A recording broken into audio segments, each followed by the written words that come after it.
What is up, guys? Welcome back to the Zach and Pat Show. I'm Zach. I'm Pat. This is the show about manhood, fatherhood, entrepreneurship, and the mentality it takes to be successful at those things. And we'll probably sprinkle in some helpful real estate advice too, because that's what Pat and I do. You know, guys, life can be tough. We can go through some things and struggle at times, but this is the show to let you know that you're not alone. So if you're someone out there going through any of these things, this is the show for you. Shout out to our friends at NeuroGum for keeping us energized and focused. NeuroGum is a chewing gum, as well as they've got mints. It's got caffeine, L-theanine, and vitamins B6 and 12. Helps with memory and focus. I like to chew it really all the time. Whenever I'm driving around, showing houses to my clients, anytime I'm making some phone calls, before a workout, anytime I feel like I need just a little bit of a mental boost, I'll pop a piece of NeuroGum and it gets me to where I need to be. So get out there and try some NeuroGum.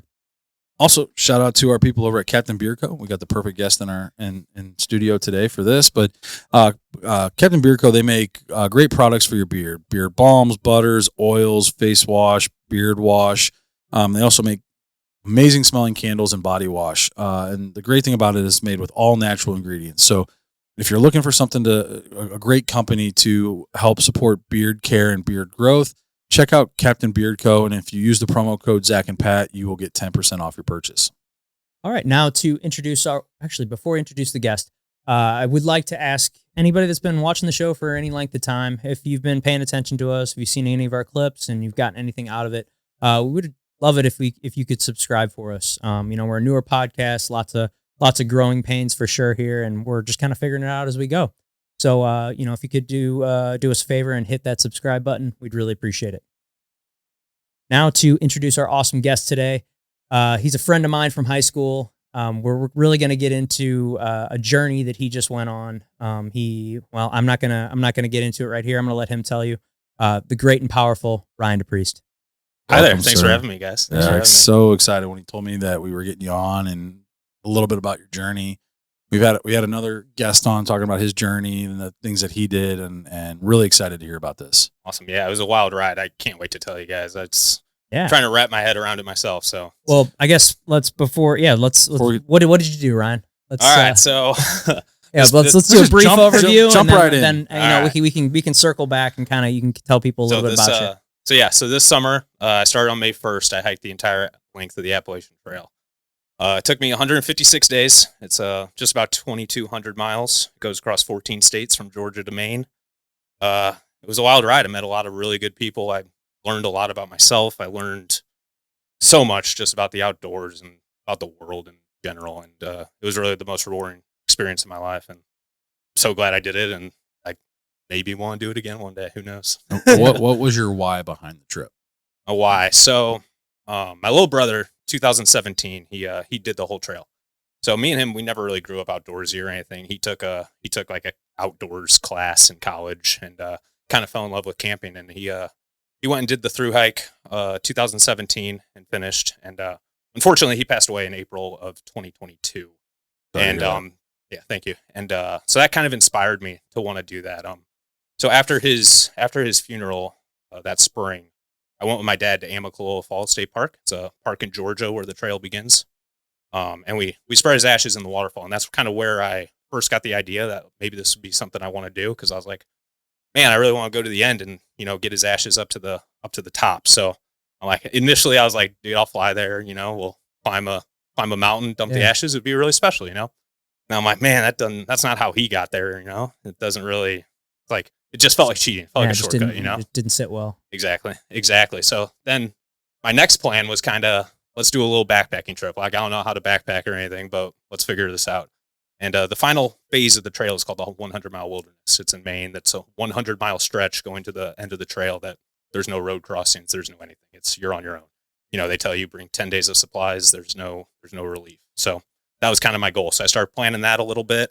And I even, requested some vacation time from work. I was looking into flights, looking up all the logistics. And before I went, I just canceled everything. I was like, dude, I think I'm going to regret not doing the whole thing. Like, it was just something in my mind. Like, shortcut. I'm going to get there and I'm going to feel like I still took a shortcut.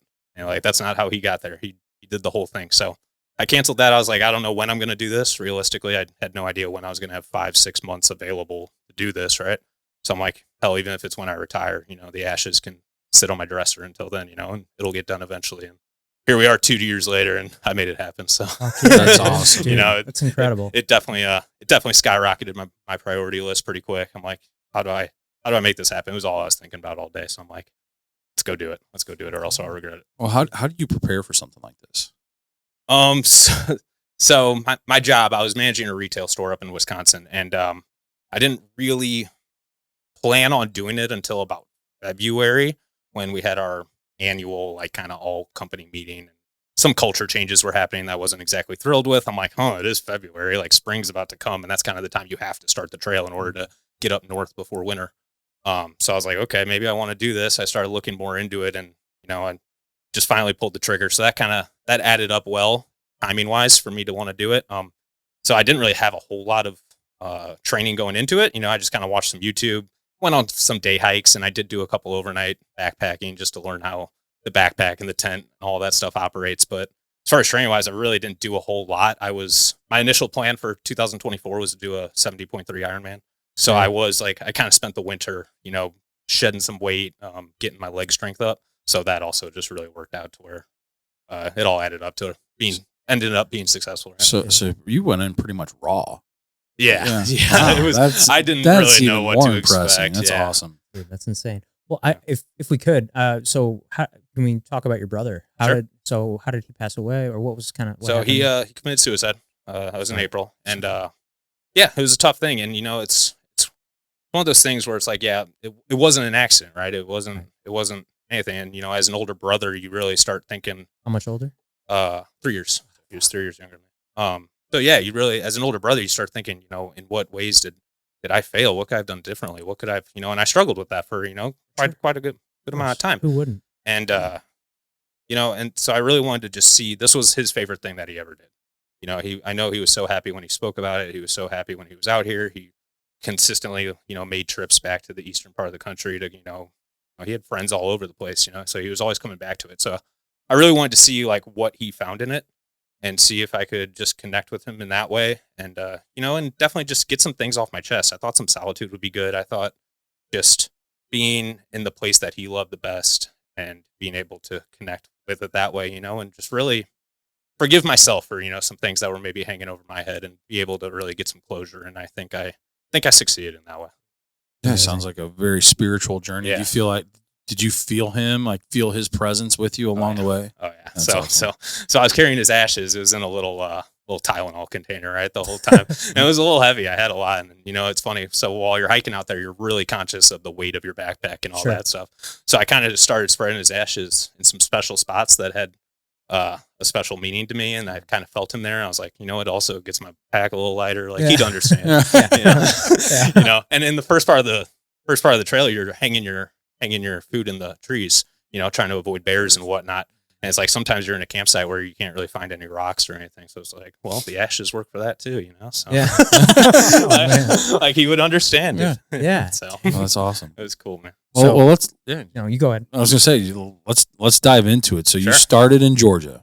Started in Georgia, yes. In So that was May. May 1st. May 1st. Okay. And you No just training, and so you quit your job to do this, right? Yeah. So I put in my notice first week of April.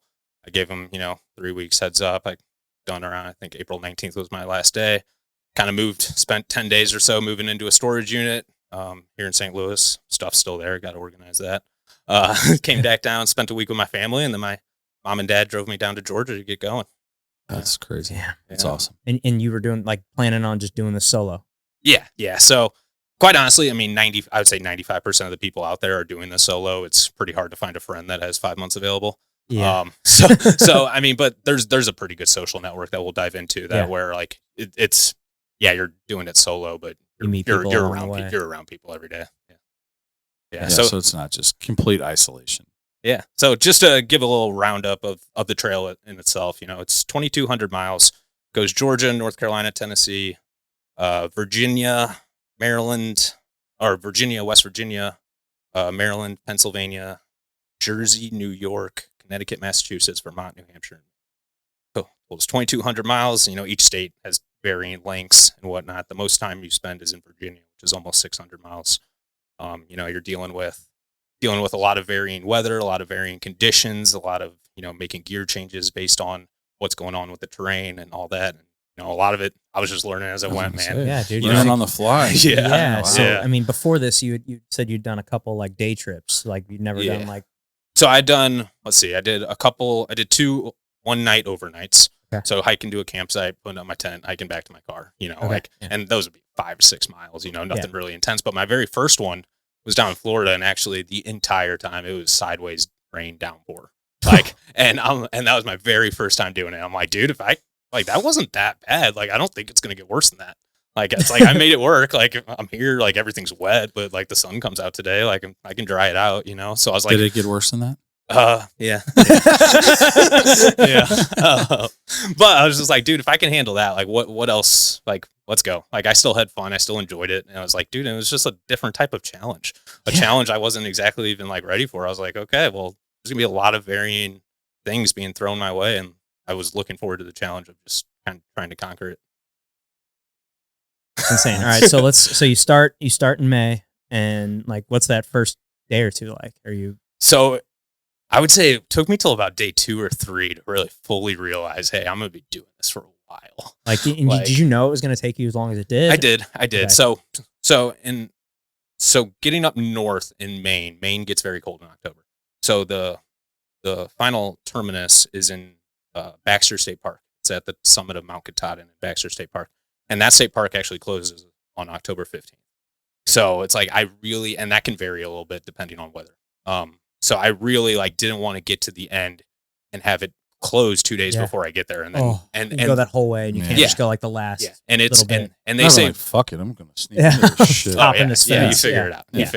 But they say very clearly, like, hey, it's wilderness first, it's recreation second. Like, we don't care that you hike 2,000 miles. Try again in June.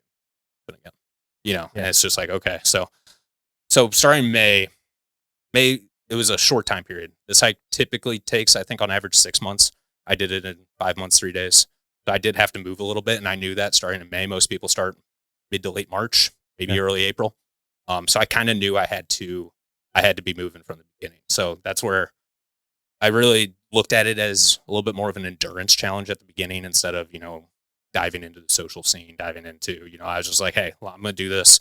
I know most of my time is going to be by myself. Let me get efficient at it. Let me get good at, figuring out how to get food, figuring out where I'm going to camp, figuring out all this stuff, how to get clean water, how to do all this stuff while I'm out here. Like, let me get good at this and really, really push myself. And that's really how I started. And I'd say the first half of the trail, it was pretty solo. I mean, there were a couple people that I spent some time with off and on, but for the most part, it was wake up, walk north, and just grind out miles. And let's try and get ahead of the game, because I didn't want to get up north, where actually once you hit Vermont, New Hampshire, Maine, the terrain, that's the hardest and slowest terrain of the trail. So I didn't want to get up there trying to rush to get to that end goal. So I was like, okay, let me be ahead of schedule by the time I'm halfway through. Maybe ahead of schedule to where the second half, you know, if I want to dive more into social scene and taking my time and, you know, hiking 3 miles to a lake and sitting there for 24 hours, like I wanted to be able to do that. So the first half, I grinded it out, and it was fun, dude. I learned so much about just camping and backpacking and what works for me. And, you know, just talking to other people too. You've got so many people out there that you can ask for advice, and, you know, you're constantly talking about gear and, you know, what works for you, what could work for me. So you learn a lot real quick. Well, speaking of, so what did it entail gear wise? Like, obviously you're trying to keep it as light as possible, but still have enough with you to manage that, for sure. Manage that distance. Yeah. I mean, obviously you're not bringing food with you. You've got your tent, you've got some clothing, dry clothing to keep with you. But yeah, so explain to us kind of what your pack looked like. So yeah, weight is everything. And that was something I learned quickly, because going into it, I did not really take into effect how much weight I was carrying at the beginning. So I was actually carrying a rock climbing backpack at the beginning, which is 6 pounds empty. And it took me about 50 miles for me to get to a gear store and buy a new backpack that was 2 pounds empty, you know, and those 4 pounds, like, that's huge. That's quick weight that you can get rid of very quickly. And then, so your essentials are pretty much the sleeping items. You know, you got your sleeping bag, your sleeping pad. You know, I had a pillow. That was kind of a luxury. A lot of people don't use pillows, and they'll just use a rolled up jacket or rain jacket or whatever as a pillow. I'm like, I need some quality sleep here. I'll bring a little pillow. Yeah. And then, food system. Like, I carried a stove the entire time, just to boil water. honestly, during the summer, I really didn't need it. I just have a coffee addiction that I couldn't really surpass. So I kept carrying my stove for the entire time. Yeah. And then obviously you got your tent, my base weight. So base weight is, before food and water. Okay. Cause those are going to vary depending on, how long you're hiking that day or whatever. So my base weight was about low 20s, 20 pounds to 22 pounds.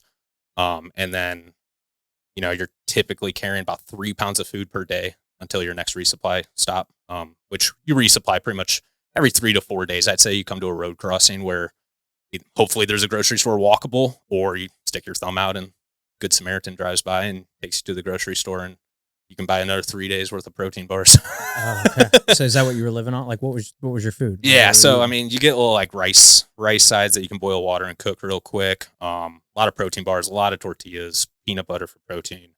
Yeah, just oatmeal for breakfast a lot. It's extremely repetitive. I would say that would by far my least favorite part of this entire thing was the food and the nutrition, because I'm really not a junk food guy, but when you need calories, like, I mean, I'm guessing I'm probably burning 5,000 to 6,000 calories a day. For sure. And there's no way to consume that enough, because you got to carry everything. So it's like a lot of junk food. It's, a family size pack of Oreos is a lunch break. It's like you're just doing whatever you can to try and get some energy going, and you can really feel depleted pretty quick when you're not doing that. So, just anything you can get in you, as many calories as you can.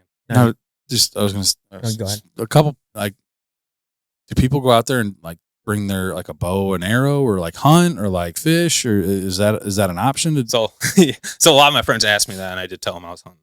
I wasn't hunting. No one's hunting out there. I was like, is that something that you could do to help, like, fashion spear? Like, well, like help conserve or at least help speed up the time. I guess you wouldn't speed up time because you're trying to hunt something, but like if you're trapping and things like that, is that something that that people do out there, or is it really just waiting and packing and carrying food with you? So not so much the hunting. There's so many hunting regulations and all that you really. And then you're carrying a bow or whatever. Yeah, right. It's really not going to help anything. I would say that some people did have a little miniature fishing pole that they would be able to catch a trout or whatever and, cook it over fire, which was pretty badass. I tried to do it one day. I spent 8 hours trying to catch a fish, couldn't catch a fish. I fucking gave away my pole, like whatever. Like, I'm done with that. It was a cool idea. But watching people do that, I was like, damn, it's like, that's badass, man. Like, I want to be like you. Legit. Yeah. Yeah. It's like, dude, let me start cooking over fire a little more. So I did cook over fire a little bit. Mainly hot dogs, bratwurst, just heating things up that, maybe wouldn't have had an opportunity to otherwise, even just putting a hot pocket over the fire is like, hell, nice. Makes you feel like you're out there, dude. Yeah. Got that smoky flavor. Yeah. That smoky breakfast burrito. Yeah. So wait, what did you do for water? So pretty often you're coming across creeks. Okay. And you have a filtration system. Okay.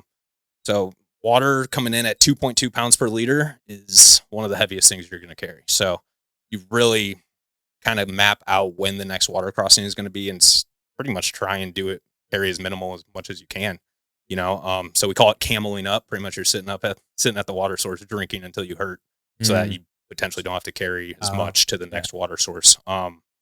There's an app out there. It's called Far Out. So they kind of give you guides per state on where water sources are, and people can leave comments on what the flow rate is and whether or not the water's looking good. Maybe it's a weird color or whatever. They're just kind of telling you how much water to expect. Because it can potentially be dangerous if you're not finding water in the right amount of time. So yeah, just coming across water crossings. If you need water, drink as much as you can. Carry what you need to the next water source. Hopefully, there's a water source in your camp that you can actually boil some water, cook some food, cook some breakfast the next morning. So you usually try and camp by a water source. Worst case scenario, you can carry 3 or 4 liters up to your campsite. So while I was going through Virginia, about 600 miles, it literally didn't rain the entire time I was there. So about 35 days, no rain, and a lot of the creeks dried up. So, a lot of 15-mile water carries where you're carrying 3-4 liters. It's adding 10 pounds to your backpack. Yeah. And you're just doing whatever you can. And so many good Samaritans. The one thing I really want to press on is how good the people in these communities are, because they're so ingrained into the Appalachian Trail culture that, like, they're aware of that. They know that. And then you'll get to a road crossing and there's 25 gallons of water sitting there waiting for you in gallon jugs, and you can fill up as much as you can. And they're like, hey, leave a comment on the app. If it starts running low, I'll bring more. So it's just like, and without their help, like you can't do it. You can't do it unless you're carrying 10 liters or something crazy, but for the most part, just people were on it. People in these communities that really care about the trail, care about the hikers. That's really cool. That's so cool. Yeah. Yeah. So I want to get into some of the people you meet. Like, Yeah. what's that? How does that happen? How do you just like, you're just walking and they're walking like, hey, what's up, man? Like, or how does that come about? Yeah. So, I mean, 90% of the time you're hiking by yourself. You know, people walk at different paces, take different breaks, take different lunch breaks, whatever. When you really get the sense of community and stuff is at the campsites. So the AT actually has a pretty good. What's AT? Appalachian Trail. Trail. Yeah. Okay, got it. Sorry. So they have a pretty good infrastructure as far as shelters. So every, I'd say 8 to 15 miles or so, there's just a 3-walled shelter that can allow you to escape weather, or a lot of times people just sleep in them, and there's usually some campsites right around there and a fire pit and stuff. So most people will sleep at those. There's usually a water source nearby as well, and that's usually where like the community sense comes in, where you're getting to camp at 5 p.m., you're cooking dinner, making a fire, putting up tents, and just talking trash with people around you. Where are you guys from? Yeah, exactly, and just kind of learning about their story, and hopefully you dive deep and you're not talking about gear too much. That talk can get old. A lot of times people will just Nerd constantly out. be talking about the same stuff. It's like, hey man, can we maybe talk about a little philosophy or something? What's going on? Let's talk about something different. But, football guy or what? Yeah, that's really team? where that's where you make friends. That's where you just learn. And those are usually the people that you're going to be like leapfrogging with, throughout the trail. If you're walking roughly the same pace, it's like you're going to see these people so many times. Sometimes you see them every day. Sometimes you don't see them for a month, and then you see them, 1,500 miles up. I had some people that I hadn't seen since my first week that I saw again in Maine. Oh wow. And it's just like, dude, you made it. How was the trip? Yeah. I was hoping you were still alive. But yeah, it always surprised me, like, your how beard many looks people. great. Yeah, exactly. Like, oh, you smell good. Yeah. But it always surprised me, like, how many brand new people that I would meet in like New Hampshire or Maine. It's like, when'd you start? He's like, May 3rd. Like, you've been hiking north this whole time? Like, yeah. Like, man, like, well, how have I never met you? Like, it's like, yeah, I don't know. But you meet them for the first time, and you're 2,000 miles into this hike. It's like, wow, it's incredible. It's right. like, How do we not cross paths? Exactly. Maybe I'm an early riser, you're not, and I'm keep walking past your campsite while you're still asleep. And then, I'm in town getting groceries when you leapfrog me again. And it just works out that like you never meet people. And then there's some people that, man, I want to get away from you. And I can't do it somehow. Well, leave me the fuck alone. He doesn't shut up. Exactly. Like, man, I couldn't get rid of you if I tried. So what was a typical schedule like for you on a day? Like, did you have like a set time that you were waking up and getting going? Like how many miles that you were going per day? Or was it just each day was different? Each day definitely different. You definitely find your routines that you like, that you feel work better. So during the heat of the summer, man, when it's just terribly humid, it's hot, you got long days, man. I really developed the routine of I'd be hiking by 4, kind of hike till about 10 a.m., take a break until start hiking by 4. Yeah, probably hike from 4 to 10 or so, take a long break during the afternoon, take a nap, and then start hiking again like 4 or 5 p.m., hike till 9 or 10 p.m. Okay. Put up your tent and stuff. And that was just the only way, like, to do miles, for me to finish, especially early on. It's like I had to be doing 15 miles a day. Like, you don't really, and if you take a day off, it's like, well, you got to make that up. Yeah. It's like, so I would just find ways. And I've always been an early riser. I've never really minded. And, and honestly, you're not sleeping that well in your tent. So it's like you're usually cracking your eyes open around 2 or 3 or sometime to take a piss or whatever. And it's just like, sometimes it's just like, okay, I guess let's go ahead. Let's just go ahead, man. We're up already. Let's get going, and honestly, even the darkness, like, it didn't really help with the humidity that much. Like, it's humid as hell at 3 a.m., just like it is at noon. But at least, like, the sun's not beating down on you. So you just come up with these different routines and you figure out what works for you. The one thing I would say is that, like, on days where you do sleep in and you're not hiking till 10 or 11, you're just constantly feeling like you're behind, to where, like, the morning was the most valuable time to make up time, because, like, hell, if you're not starting at 11 and then it's 2 o'clock and you're taking lunch and you've only, but if it's like 11 or whatever and just get started and it's 2 o'clock, you're taking lunch and you've only done 4 miles, and it's like, dude, like, how am I, like, I'm tired, it's just like, so just getting up, getting after it right there in the morning. And hell, if you've done 12, 15 miles by lunchtime, it's like, dude, you can do whatever you want today. Now you get to have fun, now you actually get some downtime. Now you actually get to actually with relax, some people. Exactly. without feeling anxiety. Like, fuck, I got to make that up. Exactly. And, over the next 3 days, I got to add that extra 5 miles a day to make up for that 15 that so I now lost. all of a sudden you're trying to do 20s. You're hiking all day, and it's just like, well, as your legs get stronger, 20 miles becomes not as big of a deal, but it's still time consuming. It's like you're walking the entire day. You're not sitting there at a viewpoint for an hour, having lunch and enjoying yourself. Now you're not that you don't enjoy yourself while you're actually hiking, but that gets extremely monotonous. It's like you end up having more fun when you're not walking, and walking's just kind of what you have to do, So now, like technology wise, I mean, do you have like a watch or your phone or something tracking all of like your steps and your movements and your sleep and things like that to help you get through things like that, or was it just kind of I use my Garmin watch to kind of keep track of my mileage, and I'm always been kind of a stats guy, so I like seeing what my elevation gain is for the day and what my average pace is and all that kind of thing. And then you got your battery bank, so that usually gets you 3 or 4 charges of your cell phone just to be able to check the app where the water sources are. For the most part, you don't really have much service.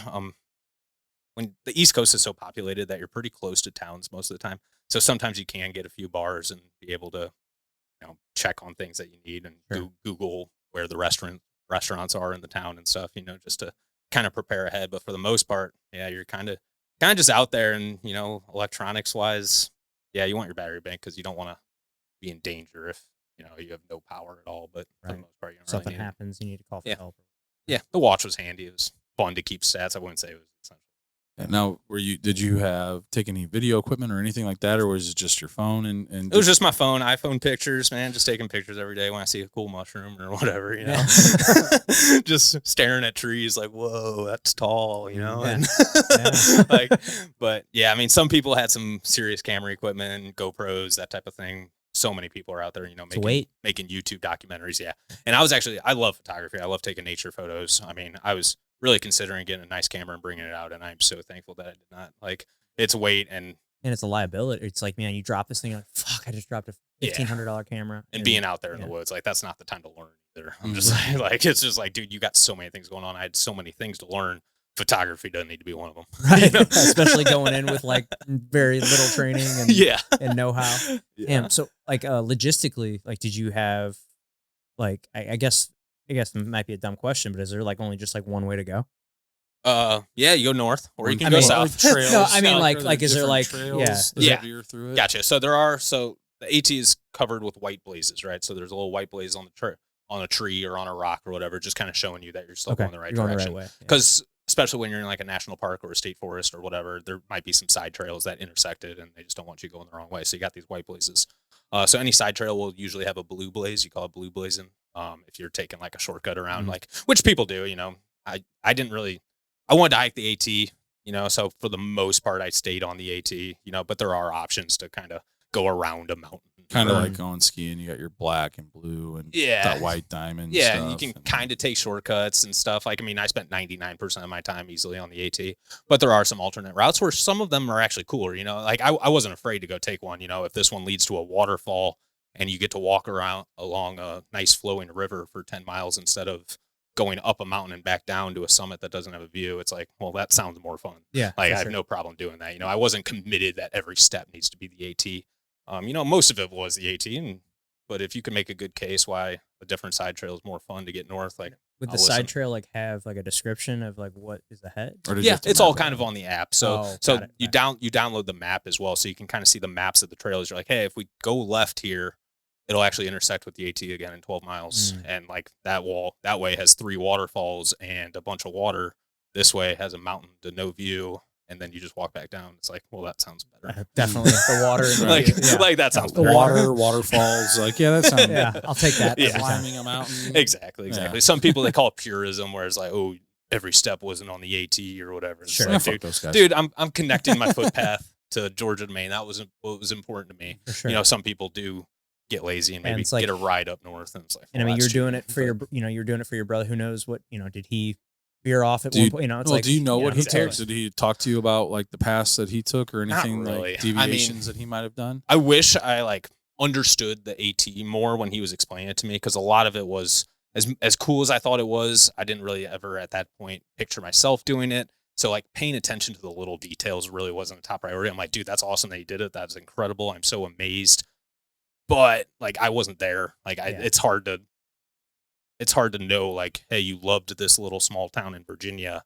It's hard to really care, and I wish I would have paid way more attention when he was talking about it, because I would love to, compare notes to, what his experience was like compared to mine. but I didn't really get that opportunity. And I do know a couple things about what he did and some places that he took pictures at that I recognized and was there. So that was important to me. But as far as the extreme details of his trip, I'm really not sure. I wish I knew more. Speaking of notes, did you keep a journal or? Oh yeah. Okay. So glad I did it. It was definitely a luxury item. I kept a handwritten journal, where all 156 days I have an entry. Sick. Just kind of how many miles did I do? Where did I camp? I wanted to kind of keep track of where my progress was on that day. Where did I camp? And then just kind of some details of who I hung out with, what I did, just something that from Kentucky or yeah, whatever. Something that would spark a memory, Sure. It's just like, hey, I remember that day. That day sucked. Yeah. Yeah. Or I remember that day. That was one of my favorites, Sure. So it's just like something that would spark a memory. Well, speaking of, is there one that sticks out more than another? Like your favorite memory or part of the trip?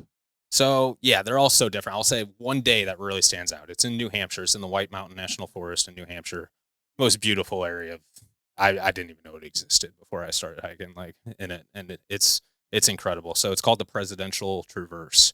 So you summit, I don't know, 8 4,000-foot mountains. So New Hampshire has 48 4,000 footers. So in one day it's a 12-mile alpine zone, no tree line. You're doing, I think, 8 4,000 footers in that one day, including Mount Washington, which is the highest mountain in the Northeast, home of the most dangerous weather in America. Recorded 231 mile per hour wind speeds. That's the highest wind ever recorded on Earth was up there. Now, how does that height wise? How does that compare to like the Rocky Mountains? So the Rockies are commonly at 14,000 feet. Okay. Mount Washington is 6,200. With the other ones, hitting 5,000 or 4,000. But it also depends where you're starting, right? So Sure. a lot of these mountains that you're climbing in Colorado, you're starting at 11,000 feet to get to 14. Right. And Denver itself is at 5,300 or whatever. So Right. it's like, yeah, I'm climbing up to 5,300, the height of Denver, but I actually climbed 4,500 feet to get there. From, It's complete, from Right. sea level. yeah. So you're not dealing with the altitude sickness or anything like that. But I mean, I'm as sure far that as helps. actual incline, like you're doing the same exact thing, So anyway, that day, I climbed 8 of them, all in alpine zone. The weather was just absolutely perfect. We were taking our time. I was hiking with a group of people at that point. Like we're just taking our time sitting on these summits, just absolutely hanging out. So we watched sunset on the second to last mountain. It was called Mount Adams. Watched sunset there, and there was a little hut at the bottom. So they have little rescue huts, in case weather strikes or whatever, you need somewhere to hide, right? So we're watching sunset up there. We hiked down in the dark. We're like, hey, the hut, like there wasn't bad weather, and they actually charge $150 a night for like touring guests, but they will let through hikers go there if it's an emergency. They're like, this isn't an emergency. It's beautiful. You did this yourself. Go hike to where you need to hike or camp or whatever. So we actually climbed the next one. It was Mount Madison in the dark, scaling a wall. It was a lot of upper body. I was gonna say, what's that terrain like? It's brutal. New Hampshire is absolutely brutal. It was all day. It takes you 10 miles. And it's a full day of hiking. You're absolutely exhausted. I had no idea how much upper body exhausted by the time I was done with New Hampshire and Maine. Like it was. I was like, is there a fear of So you're like bear crawling up these mountains? Or? Yeah. Okay. Yeah, pretty much. It's pretty steep. I mean, there was one mountain. It's the Wildcat Mountain in New Hampshire. I want to say you climb 2,000 feet in a mile. Oh, like shit. it's literally and it takes you 2.5 hours, and it's just like, dude, and you can't slip. Like it's. Like if you slip, it's bad news and you're in the middle of nowhere. So yeah, there's just a lot of that. And anyway, so we climb Mount Madison, we're scaling this thing, we get to the top, and it's a beautiful, you could kind of see the Milky Way, you get all these stars out there, and we just sat there for a half an hour, like just staring up, just like talking about the Big Dipper while my buddies knew where the Little Dipper was. I'm like, oh, teach us astronomy, dude. Like it's so cool. It makes you just reflect on like, back in the old days before light pollution stuff, these people are just seeing this stuff every single day. It's like, how could you not just study it nonstop? It's like, dude, you can get obsessive about it. It's incredible. And so, yeah, we hung out there, and finally just a long descent back down to tree line. Finally ended up getting to camp around 11 or 12 PM, but it really was the most incredible day that I've had out there. I mean, there's a laundry list of other ones, but that was one definitely that stands out, dude. Just the 12-mile alpine zone where you're just have 360-degree views for the entire day. Awesome. Like it was something. It's pretty cool. All right. So what was the shittiest day? Our shittiest Ooh. shittiest part. Oh man, where do I start with that laundry list too? Yeah, let's get into that because I know Alright. there were some days that were fucking brutal. I'm Day sure. 4, my first lightning storm, man.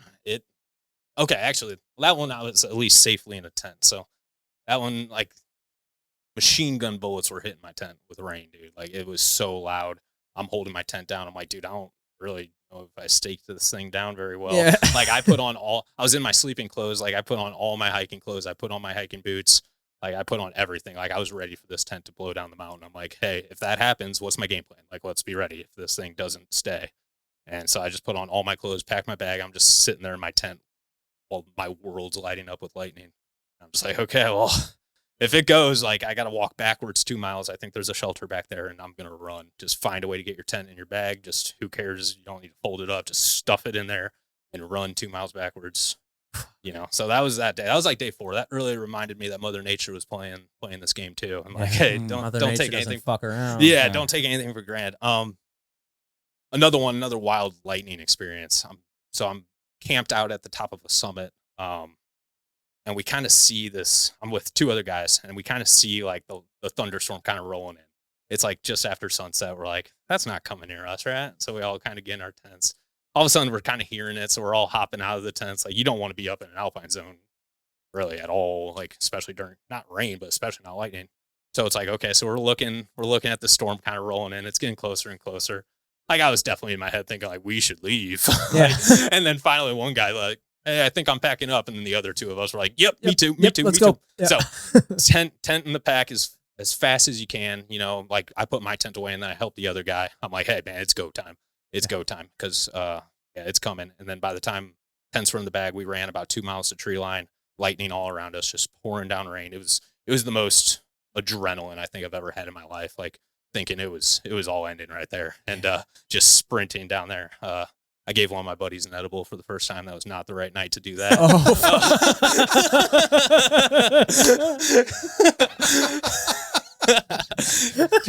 So he's like, run, motherfucker, run. Because I was like speed walking at first. Like, I wasn't high, and he's just, he was scared shitless. He's one of those guys that was somewhere in Tennessee, I'd say. I didn't see him again till literally Maine, till we were about 100 miles to the end. Did you take another edible today? And he was telling me that story. I'm like, dude, I forgot I gave you an edible. He's like, yeah, I haven't done one since, motherfucker. Now's the perfect time. Shout out my boy Poop Spoon. Poop Spoon? Poop Spoon.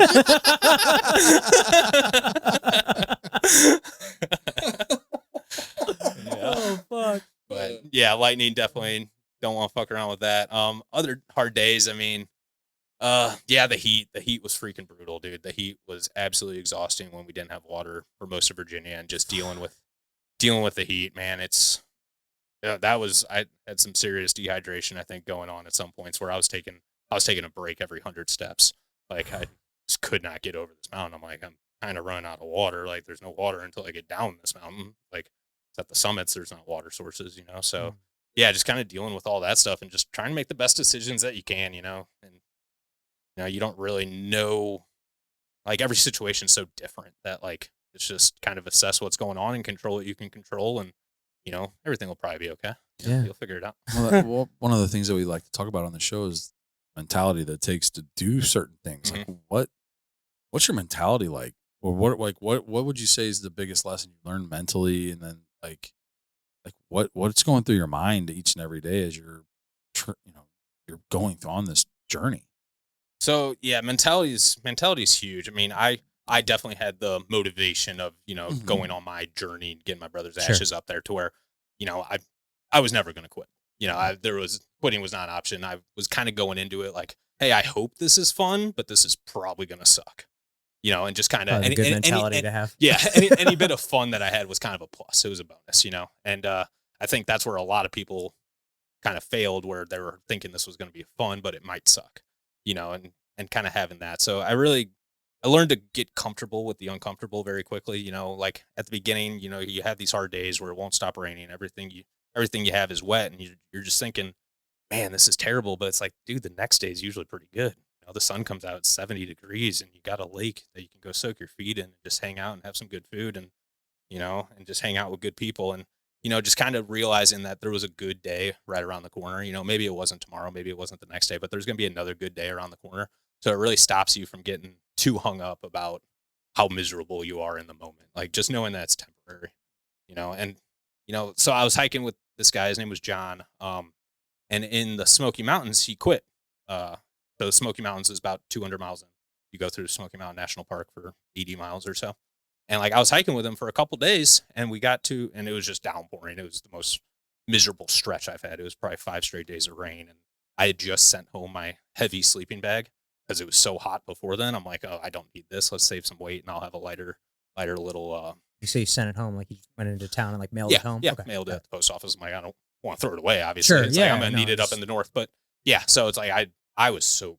Like it was literally like, okay, I got 7 miles, freezing rain. Like I got to get there. There's another shelter. Let's do it as fast as we can. Just close your eyes and go, Yeah. And, and he was doing some of that stuff with me, and we were kind of having fun with it, And then we're at one of the shelters towards the end of the Smoky Mountains. He's like, I think I'm done. And I go, yeah, it's 3:00. I could be done too. I could be done for the day. I'm pretty cold and we're in a shelter and I'm warm right now. So it's like, I don't need to hike anymore. Let's call it a day. He's like, no, like done. Like, I think my wife's going to come pick me up. I'm like, what the hell? Seriously? Yeah. And it's just like, and that's where I kind of realized to just be more compassionate towards some of the other hikers. Like, cause I would have never guessed that he was on the brink of leaving or anything while we're talking. And he's like, and that night he called his wife and she drove from Cincinnati to the Smoky Mountains to come pick him up. And I'm like, all right, see you, dude. Like, I'm just like, man, maybe I could have like just been more supportive of him or be more concerned about what his outlook was, what his mentality was. And just, so that kind of opened my eyes like, hey man, everyone out here might not be doing as well as I am. Like just cause I kind of get off on, hiking Being through miserable. the rain Yeah. and being miserable and kind of embracing the suck. Like I wanted it to rain. Sometimes I was like, I dare you to rain again, motherfucker. Yeah. Like, you won't do it. Like, but it's like, that just really opened my eyes to like, just showing compassion towards other people and that like everyone's not in the same mindset. And So did that shift some of the conversations you were having with people sure. from then on? yeah, for Okay. sure. I think I really tried, I tried to avoid those surface level conversations that a lot of people were having at the tent sites and all that, where we're talking gear and talking water sources and whatnot, and just trying to dive in a little bit like, hey man, how's your hike going? Like look them in the eyes. Like how are you doing? Like, cause this is freaking hard. Like I have days where I'm struggling. It changes hour to hour where it's just like, man, this sucks. And man, I'm My having feet fun. fucking hurt. Exactly. Everything's in pain, what the dude. fuck and did those blisters? Oh, we'll get God. into that. Yeah. But it's just like, it's like, dude. And it definitely changed the conversation I was having. And that's where I kind of just started having way more genuine connections with people and just like really getting to know people. And that's really, I'd say, when I started really making some friends and just like having relationships that I thought were worthwhile and that I hope are long-term, just by kind of diving in deep and getting to know people and getting to know where they're in this process. Hell yeah, you do tough shit with tough people. You're gonna Yeah. connect on that Yeah. stuff. Oh, for sure. For sure, Yeah. 100%. And dude, and some of them help me, it's like, dude, I'm here like, hey dude, my foot is fucked. Like I do not want to walk today. It's like, hey, like, and they just give you support. It's like, no, they can't fix that. It's Yeah, like, they're they not going can't to do carry anything. you. Exactly. You know? There's not much they can do, but just knowing that they're there and that they're going through some of the same things. They'll It's match your pace so you got someone to talk to. exactly, Whatever exactly, it is. dude. And, you know? and there's so many just people out there trying to help each other. I was absolutely blown away by the community out there. It was really rewarding. How many? I mean, I'm sure it's probably hard to track, but I mean, would you say it was a couple hundred different people that you came across? Like So 10, 20, 30 different So, people? so through hiking, the Appalachian Trail Conservancy actually does kind of keep track of how many people attempt this. It's usually about 3,000 to 4,000 people try and do this each year. Roughly a 20% success rate. So, Damn, dude. I think That's fucking awesome, man. So I started pretty Congratulations. late. I was the 2600th person to start. Roughly, they give you a little number at the beginning at the state park, and so there's probably about 3,000 this year. So assuming 700 succeeded, if roughly that's right. So you're probably meeting, I don't know, a few hundred. I'd say Mhm. 200 or 300. I mean, some of them longer than others. There's people I saw every other day what fell for thousands of miles, and people I just met in Maine. So there's a lot of people, but Other than Poop Spoon, was there anybody else? Anybody else that you Yeah, really so- connected with? So like the first half, like I was really in the endurance mode where I didn't like, I would camp with people, but we never had long term where we'd camp 10 nights in a row together or anything like that. We were kind of all just doing our own thing, and I'd meet them and we'd leapfrog and all that. Once I got to the north, I would say New York and New Jersey, I hung out with my friend Lizard. She Yeah, What, yeah, what a lot was of cool. what was your Mine was nickname? Squeaky. Mine Squeaky. was Oh, everybody's got a name. Mine was Squeaky. Yeah, they're called trail names. So you just kind of get one usually in the first part of the trail, just something, a funny thing that you did. Mine was, so after that Smoky Mountain experience, my shoes squeaked on every footstep. Like oh, it was so annoying. Like I was just like, dude, it was hundreds of miles that every single footstep, my shoes would squeak. Just like, like and like people could hear me coming. I'm like, hey, dude, I'm gonna let you go a little ahead, so I don't have to hear that. I'm like, okay, sweet. Thanks. I'll be listening to it all day again. But I wasn't ready to buy new shoes yet, so I was like, okay, let me do a couple more 100 miles. Did you have to buy some new shoes? Oh yeah, I went through four and a half shoes, 4.5 pairs, which is crazy. You know, it's 5 months, but you're going through a pair. Yeah, and then they're going through fucking all the weather and all the Yeah. water and the rain and the mud. 4 days later, your brand new shoes look like they've been through hell. And Yeah. It's just like, okay, at least there's still some cushion on them. But Yeah. as far as the outdoor, But I bet the outside first day appearance- or two, you're probably rubbing, getting some blisters. And yeah, some, yeah, it's all just adjustment. But so anyway, in New York, New Jersey, I was hanging out with my friend Lizard. She good drinking buddy. You know, New York had so many like delis and bars just kind of right down the street. Like New York was an absolute joy to hike. I mean, you get to a road crossing, it's like, hey man, there's pizza a quarter mile down the road. Like, yeah, let's go. I'll have lunch there and I'll pack out dinner and lunch tomorrow. Like, give me another 14-inch pizza. I'll shove it in my backpack. It'll be the first thing I eat. Yeah, exactly. And put it in a gallon bag. Exactly. So me and her had some good times, just good drinking buddies and, you know, playing darts, playing pool, that kind of thing whenever you get the opportunity. And then the last part of the trail I spent with 3 people I call really good friends now, Miss Frizzle, Cheeto, and Boojum. Shout out to you guys. I know I'll send this link over and you guys will listen to this. So I spent I met them probably beginning, or actually day one was that presidential traverse in New Hampshire where we did that big day. And that was all of one of our favorite days, you know, and I think that's kind of how we really kind of sparked us hiking the rest of the trail together. But yeah, we hiked New Hampshire, Maine, really every night. I think we pretty much camped out together, and you know, that was the last 400 miles. So I'd say the last month I spent with them. And that was so much fun, dude. You like when you're spending every second together, like you're kind of hiking alone, but you see them every night and you make plans and, you know, you're just having bonfires. And at that point, we weren't worried about time. Like at that point, I was like, hey, like we're going to make it. Like I got to do 10 miles a day or whatever to get to the end. So it's like, we can hang out actually and just hike 8 miles today. No big deal. I'll meet you at this lake and we'll start a fire and, you know, just hang out, you know? Sure. So, and Maine and New Hampshire are the 2 most beautiful states in my opinion. So it's like, we constantly were just, it was wake up, crack some jokes while we're putting away our tents about how we probably don't want to hike that day.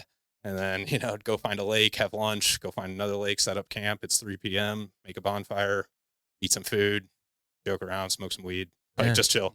And it was so much fun. We did that for 25 days in a row. It's just like, awesome. it's like cloud nine, man. It's just, and that's where I was like, dude, this is so much fun. And like part of me thinks I would have had a better time if I did that kind of thing earlier on too. But I loved the endurance aspect too, to where it's like when I really think back on it, I don't think I would have changed anything. It's like I wanted that embrace the suck part of the trail too. Yeah. And it was really cool. It was really awesome that at the end of the trail, I got to see another aspect of it where I really connected with a group of friends and we hung out all the time and had so much fun to where it was no longer embrace the suck. It was enjoy the wilderness with some really good people. So incredible. Well, while we're on the kind of embrace the suck, you know, and that's something I wanted to talk to you about because I and we were sort of friends in high school and, you know, we kind of kept in touch. We a lot of mutual friends and stuff, but over the last few years, I know you kind of got a notice through like social media, you got a lot more into like the personal development stuff, lost a ton of weight. Like how did that all come about?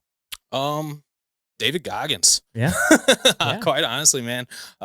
His first book, I read it with my buddy Nick. We both kind of read it and dude, it lit a fire under my ass. When was this? Like I've never heard. That was probably 2019, 2020 maybe. And dude, I just started like I remember reading it that day and like I went outside, ran 5 miles farther than I probably ever run. I couldn't move for a couple days and I was just like, dude, I just freaking loved it. And that really lit a fire under me. And it's like I've read the book on multiple occasions now. Both Can't Hurt Me. Yeah, Can't Hurt Me. Voice. Get the bitch voice out. Dude, which is so funny. Like he's just another level. Obviously, there's probably never going to be another David Goggins, but something that everybody can aspire to for at least in short term, you know. Sure. And when you need to do things, so that really lit a fire under me. And I honestly fell in love with health and fitness. It changed my mental outlook on life. You know, it's just like I found something that I was really into. It made me just a happier person, a better person to be around. I felt way more confident. I felt just way better about everything. I'm like, man, this is something. And it's probably, now that I'm unemployed, I had to quit my job to do all this. It's probably an industry that I'm looking to get into just to try and help other people find what I found in that, and First form. yeah, That's what we were talking about. yeah, before. yeah. We were actually chatting about that, pre. I think we know quite a few people over there.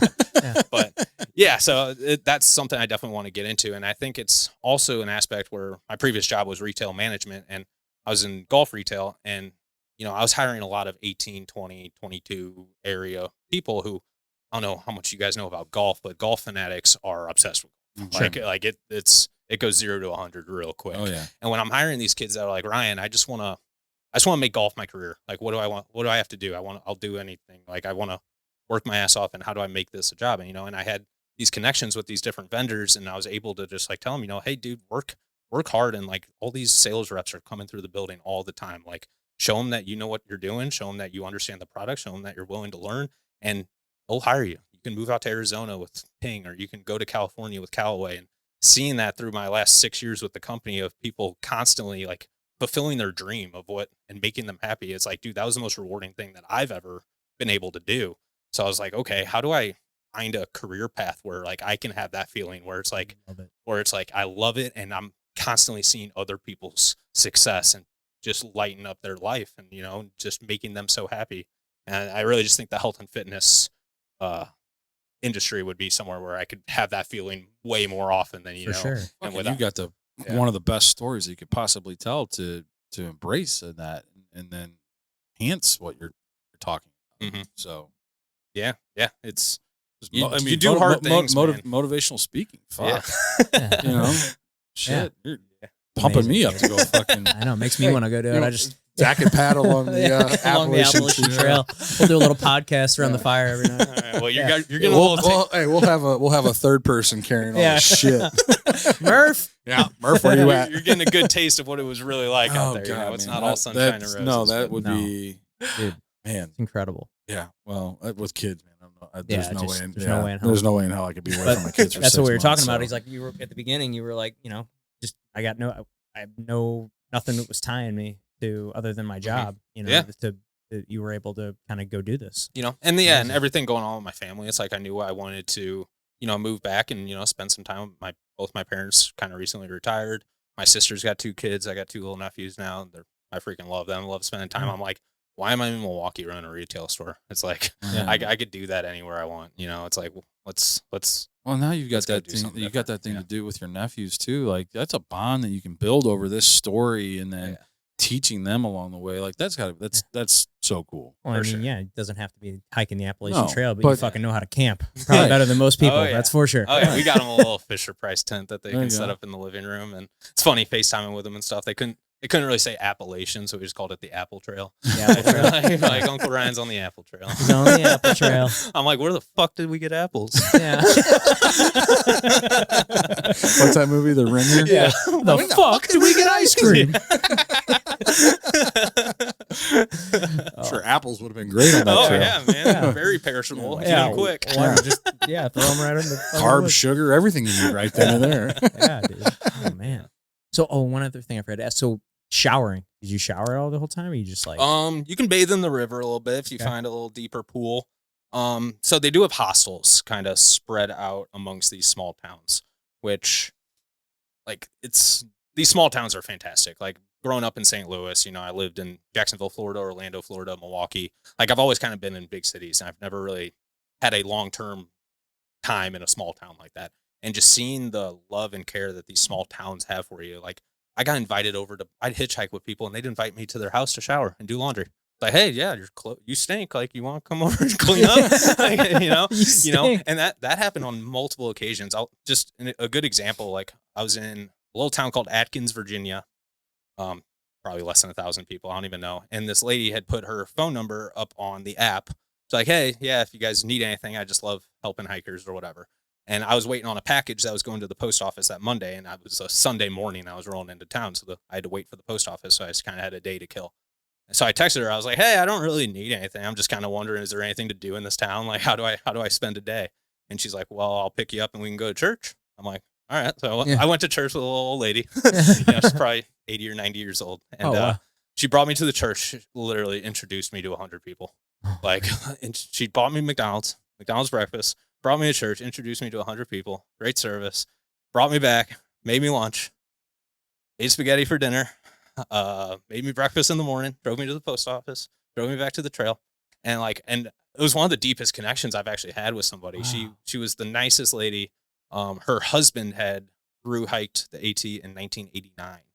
1980, before they had apps and ways to track water sources, like really roughing it out there. What the fuck did you do there? Yeah. And so after he passed away, she was like, was kind of her way of honoring his memory by just helping some hikers and stuff.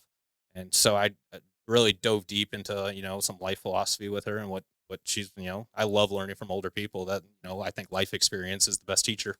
And so we really had a genuine connection. I got actually text her. I texted her a photo of me finishing, and I'm gonna send her a picture framed and all that, and get that to her. I know she really wants that, but it was just a good example of like just the community out there. It's like I didn't even ask her anything. I was looking for a recommendation of how to spend a day. Yeah, what do I eat? What's a good restaurant? Whatever it is. Yeah. And she just let me into her home to shower, laundry, everything, dude.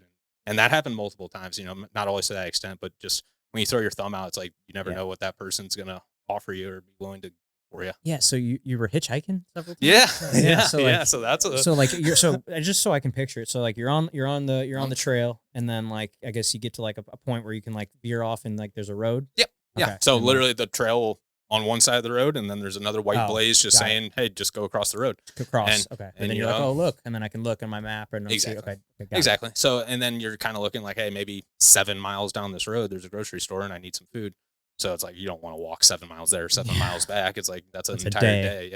Yeah. So it's like hopefully it's not a dirt road and there's actually some traffic, and you just wait for a car to pass. You throw your thumb out, dude. And a lot of these small towns, they're so familiar with like the culture of the AT. Sure. It's like 800 people live in this town, and you get 3,000 hikers that stop by each year. It's like it's a huge portion of their economy, even to where it's like you throw your thumb out and they see your backpack, they see your trekking poles. It's like this guy's not a threat. I know what he's doing. He's probably trying to go buy some protein bars, right? So it's like I'm driving that direction anyway. There's one town around, like hop in, and you really meet some really cool people that way. And sometimes they offer their home, sometimes they do that. But hitchhiking, before I started, I thought that was a really weird thing. Sure. Like, dude, that sounds like something I want to city. avoid. That's serial killer type stuff. That's how you get murdered. Hell yeah, the first couple times you do, it's like, okay, this is, and people are doing it every single day. What is that? Is like, how do you know I'm not a serial killer? Oh, because the odds against 2 serial killers being in the same car. Oh, good.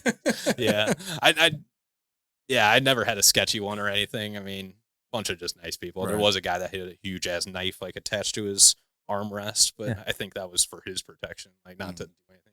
This guy, he was a Cubs fan, but I thought he was going to use it on me when I told him I was a Birds fan. But yeah, that was the only time I really saw anything. That was kind of weird. Wildlife wise, did you come across anything crazy? Any crazy, like dangerous encounters? Anything like that? The fuzzy white caterpillars from hell. So this is probably recency bias, but I only saw them in Maine, man. But they tear you up. They're not poisonous, but their fibers just interact with the skin real weird or whatever, and they give you this big old rash, and you're itchy for days. And it kept getting us, man. We kept getting got. And so my friend Miss Frizzle, she had one right there on her neck, like kind of on her chest, and just had this huge rash going on. And we're like, damn, okay, let's avoid those. And then the next day, my other buddy had one on his arm, and I woke up in the middle of the night feeling like my pillow had needles in it. Now, really? I don't know what happened in the back of my head. Like, I don't know how a caterpillar got there, but it was like the same symptoms as like what they were doing. And it's like, man, dude, 2 or 3 days, it was the most pain. Like, it felt like needles in the back of my head. Yeah, It was pretty bad. So luckily that was a one-time thing, As far as dangerous other encounters, I mean, lots of bears. I'm sorry, I saw 15 to 20 bears, I'd say, total. Black bears, they're usually pretty scared of you. The one time you got to be a little cautious is when you're in like the national parks, and they are very accustomed to people. So you would see some bears that weren't running away when you saw them. And it's like, that's when you got to be kind of on alert, because they're especially Smoky Mountain National Park and Shenandoah National Park, the 2 parks you go to, they're so populated that like they're not scared of people at all. It's like, no, you're a sign of Sure. And You like know, if so- you have food too, they can smell it. Ugh. Usually you still make some noise and they'll run away, but sometimes not. Like one of my buddy, his name's Bear Claw, because he has a fat slash from a bear claw in his tent that got in the middle of the night while he was in it. It's actually the most badass thing. I'm pretty jealous. You gotta keep that. Yeah, even it's like even your when name's that Bear Claw. yeah, whenever that tent retires, you gotta frame that piece. Oh man, got it literally looks like Jurassic Park, like the logo of Jurassic That's Park with crazy. that big claw going across. I'm like, dude, I wish that happened to me. Yeah, it's sick. I got a buddy that I played pro ball with who got the day he got drafted was out surfing down in Galveston and got bit by a bull shark. So we called him Shark Bait. Okay. That was his nickname. But his whole foot and leg were bitten up by this bull shark. Yeah. Okay. But that's crazy, man. Yeah, Fucking but- bear. Anything else? Yeah, I never really had a dangerous bear encounter. I did see a lot of them, but they pretty much all ran away. One of the coolest encounters I had was in Shenandoah. I saw a mama bear with 5 cubs, and all 5 cubs were playing in the trees, just kind of running around. Dude, it's like a 50-pound dog that can climb a tree like a squirrel, and it's just like they're just going up and down, going crazy. And the mama was just on her back 2 legs, just looking Black at bear? me. Yeah, they're all black bears on the East Coast. No grizzlies or anything like No, that. nah, it's all west. They're all all west. west. Okay. So yeah, she's just up on her hind legs, like just staring at me. I tried making some noise, and she kind of like tilted her head, like kind of made this little look, like, you see all my babies like in these trees? Like, I'm not going anywhere. You're going out. Or like, Get the fuck out of here. yeah, Fuck outta yeah. here, dude. So I'm like, all right, I You're guess gonna I'm cha- you're- carrying on. You're gonna challenge me? Bring it on. Yeah. So that was the bear encounters. As we got farther north, Pennsylvania had a lot of snakes, rattlers, Ooh. and copperheads. Rattlesnakes, man. I don't know if you've ever heard a rattle on a rattlesnake. It's the most intimidating thing I can imagine. And they're just right there next to the trail. I probably saw 3 or 4 of them. Yeah, pretty scary. I would say that's probably pretty more Yeah. scary than a bear because I you're would not agree. there. You can't see them. I mean, you can Exactly. hear them, but Yeah. those motherfuckers are fast and And- can come out of anywhere. And there's so many things on the trail that you're walking that like it looks like a Yeah, snake. and Like you could there's step on it, there's yeah. roots, there's sticks, there's so many things, and you know if you step on it, that's probably when it's gonna bite. And it's just like you're walking 20 miles a day. There's only so much attention you can put on each footstep. It's like so that those were definitely scarier than anything. It's like I did not want to come across a rattler, you know, and like I kind of avoided hiking in the dark when I was in Pennsylvania and stuff. I was like, dude, I just don't want. Yeah. Like 'Cause then that's you get bit by SOS that and you're immediately. fucked. That's SOS immediately. It's like Yeah. your hike's over. You're getting helicopter. Hopefully, Yeah, Yeah. hopefully. in time. You know? Right. Yeah. Did you carry any anti-venom or anything like that? No. No. No, it wasn't worth the wait. Yeah, not worth the wait. Yeah. Dude. I've So, gone yeah. through enough shit. Snake bite, fuck it. Yeah, fuck it. So Part yeah, of the story. that was the snakes. Let's see, as we got farther north, really cool encounters with a moose in Maine. Oh shit. Yeah, Those so things can fuck you up too. Those are fucking. oh yeah, it was a mama and 2 babies. So Those things are fucking huge. They're like you 11 don't- feet tall. oh yeah, Like, they're it was bigger than a fucking horse. it was Oh, dude, they're preposterous. like taller than a Mass- basketball. yeah, they're like they're as tall as a basketball. fucking massive. Preposterous size. oh man. I wish I saw a male with some antlers, but even mama, Yeah. it was crazy. So we got to a campsite probably 7 p.m. right around sunset or so, and the next morning she was there 6 a.m. with 2 babies. Like we were watching sunrise with a moose and her 2 babies just drinking the water and kind of floating around in the water right there. It was just absolutely magical. She went away, and we were actually taking a day off at that lake, and she came back at 6 p.m. like right on the dot. Did the exact same thing. The next morning 6 a.m. right on the dot. Yeah. So it's like basically by the end of that last encounter, I was like, I'm kind of bored watching the moose. I think I'm going to do something else. Yeah.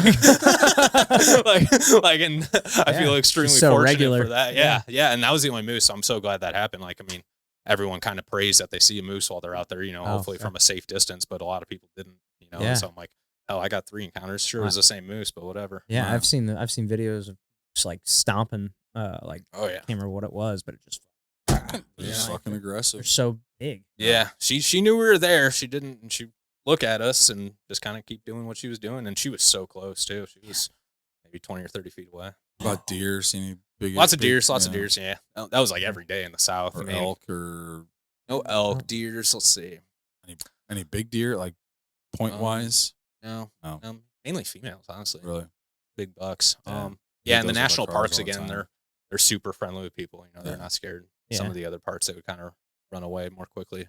I guess while we're on animals, I gotta mention mosquitoes. Oh yeah. Fuck. Freaking hell. Really? Freaking hell. Probably I way mean- bigger than what we're used to here. Yeah, there's some black flies and some stretches, and really just the gnats and the mosquitoes just trying to get up in your eyelids, man. It's like when Ugh. you're walking, you're just constantly swatting them away, and with one swat, you're feeling 6 gnats on your hand, like just getting them away. Like that was very unenjoyable. Will not lie. Though like I never really seriously considered quitting, but like 30 miles in was when I was like, it's like the first road crossing that like people quit. Like 30 miles in, like this sucks. Like I'm out. Yeah, I'm out. And I was sitting there camping on that, like I ain't done, but I gotta find a solution because this ain't gonna work for 2,000 miles. So what'd you do?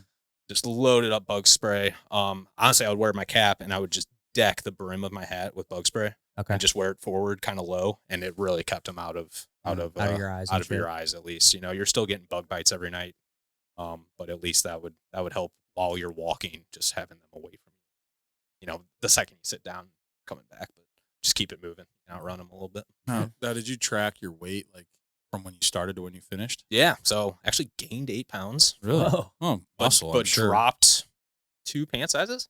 Oh, holy shit! Yeah, so I started 175. I weighed myself probably 300 miles in, and I was down 15 pounds. I was down to 160. I'm like, okay, that's probably not healthy, especially if that continues, right? Yes. So I was like, okay. So then I really just started eating as much as I could on trail, but especially when I would come to a town, just like eating an absolute disgusting. Like it was awesome. That was my favorite part. Town food. Like, dude, I'm still trying to adjust to like not eating as much as I humanly possibly can. Right. You know, because like you're like it's called they call it hiker hunter out there. It's just like you can't eat enough calories. Like if I'm burning 6,000 a day, like I could probably get away with eating 10. Yeah. You know, it's like so I would down 2 14-inch pizzas and a freaking half gallon of ice cream and just like and literally be hungry. Be like, hey, I should stop. I don't need to stop, but I should stop.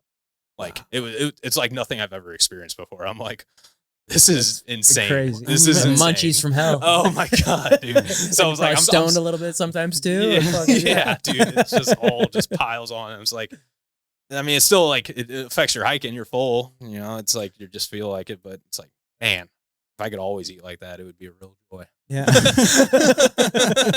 So that's gonna be an adjustment for sure. No, speaking of adjustments, you've only been back to fucking civilization for a couple days now. So like, what's that adjustment been like?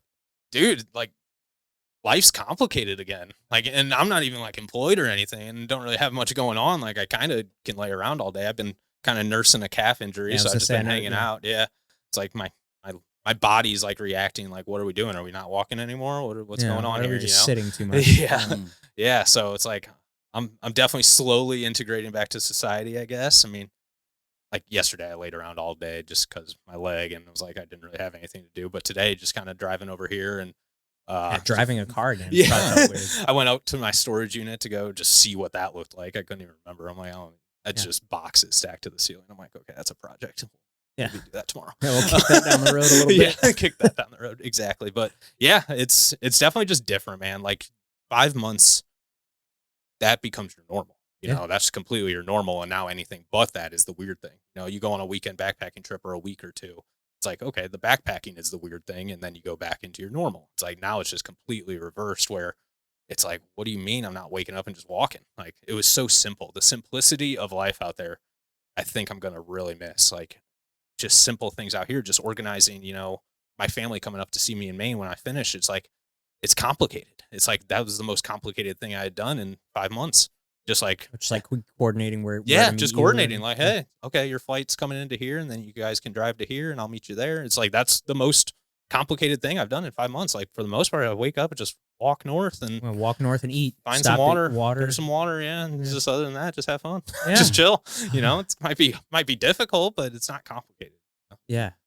So that's going to be the biggest adjustment for sure, is just adjusting to life here. We'll see. I mean, I'm not going to rush into anything. I'm probably going to road trip the West a little bit. That was one thing I was going to be asked. What's next? You know, and obviously you said you're going to, got to find a new job and kind of figure out what you want to do with your life there. But like, as far as adventures and stuff like this, what do you got next? I figure I won't have much of a better opportunity than go see, some of the West Coast. So I think I'll probably spend most of November driving around.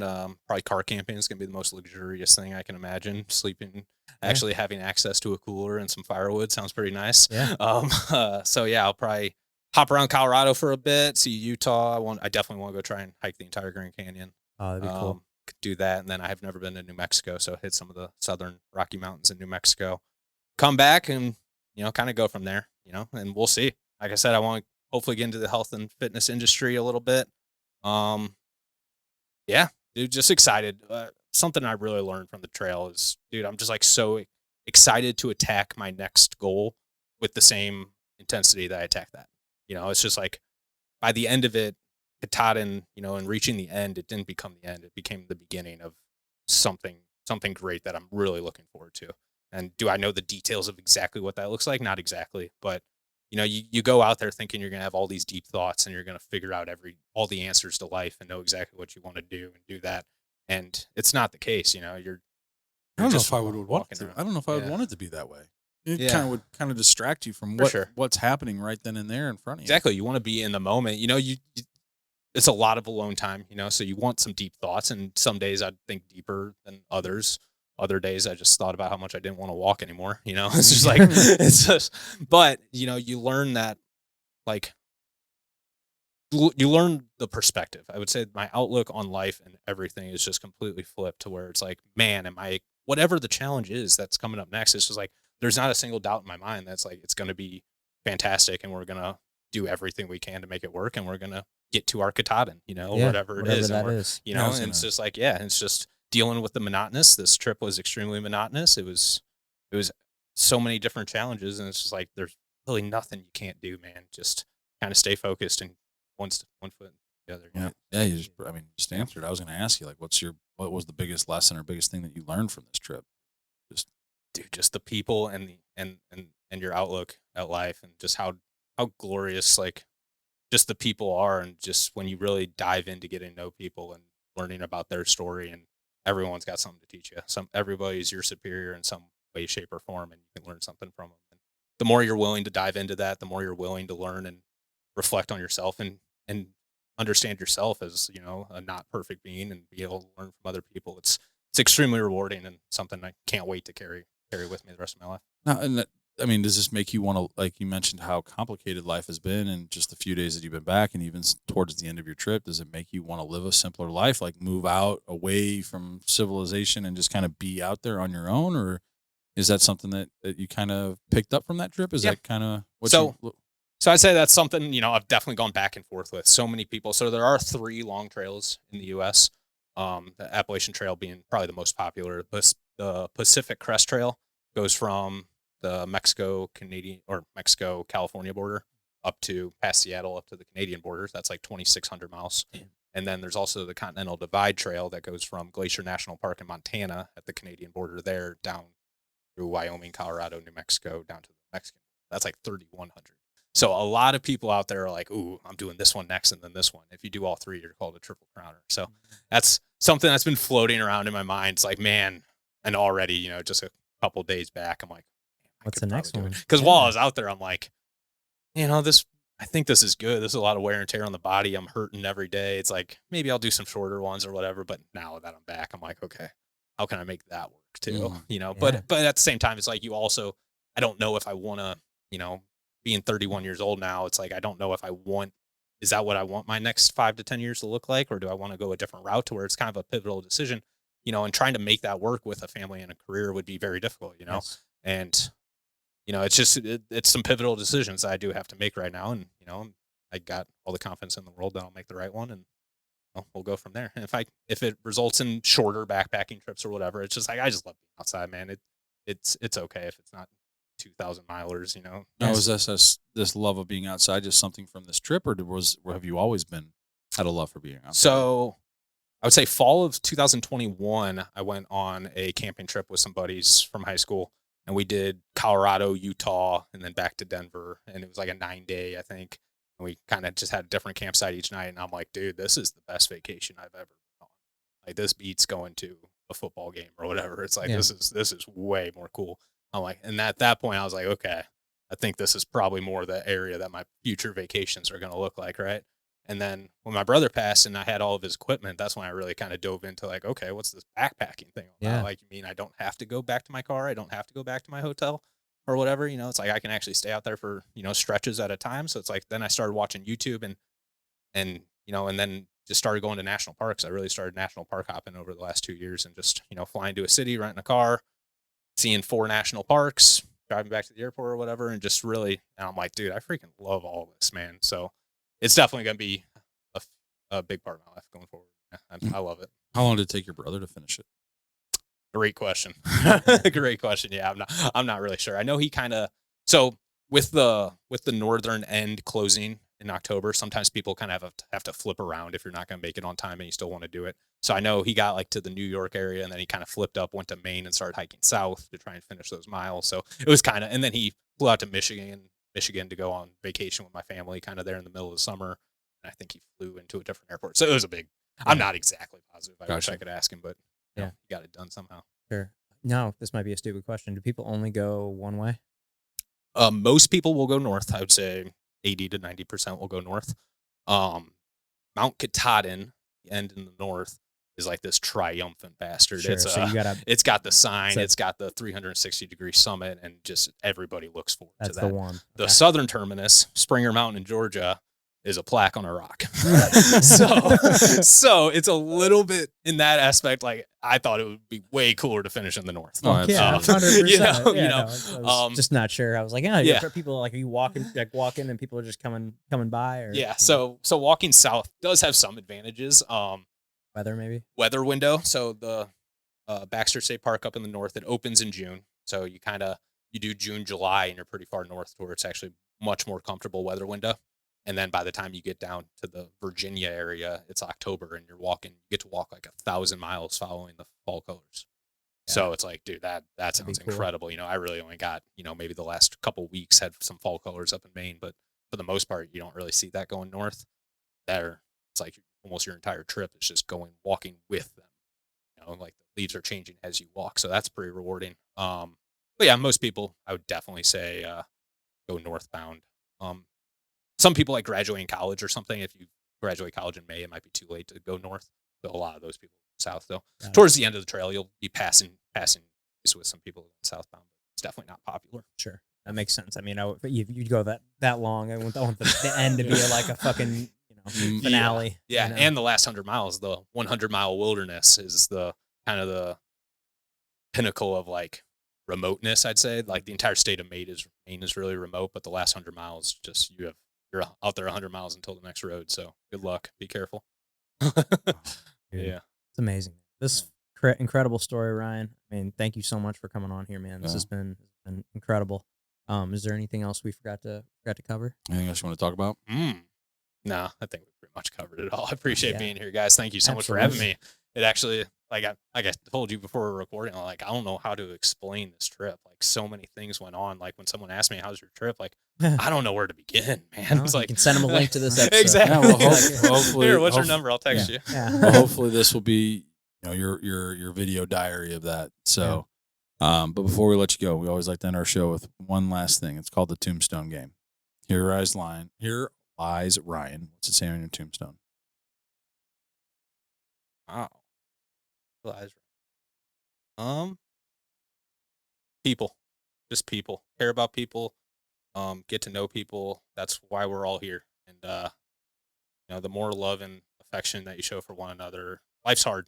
Life can be very hard sometimes. And the more of a network that you have around you of good people that care about you and that you care about them, makes it a lot easier. It's never going to be easy, but it's important to have people around you and never feel like you're here alone. So people. Dude, great way. Perfect. One last thing too. We talk about a lot. We talk about mental health on this show. So, people, if you know anybody that's struggling with stuff, talk to them. Get them in contact with people that can help, because it's a terrible thing. And Ryan can attest to this. And be there for, like you said, people. Be there for them. So, thanks for coming on and telling us your story. It was pretty incredible. Dude, incredible. Thank you so much. Appreciate you guys.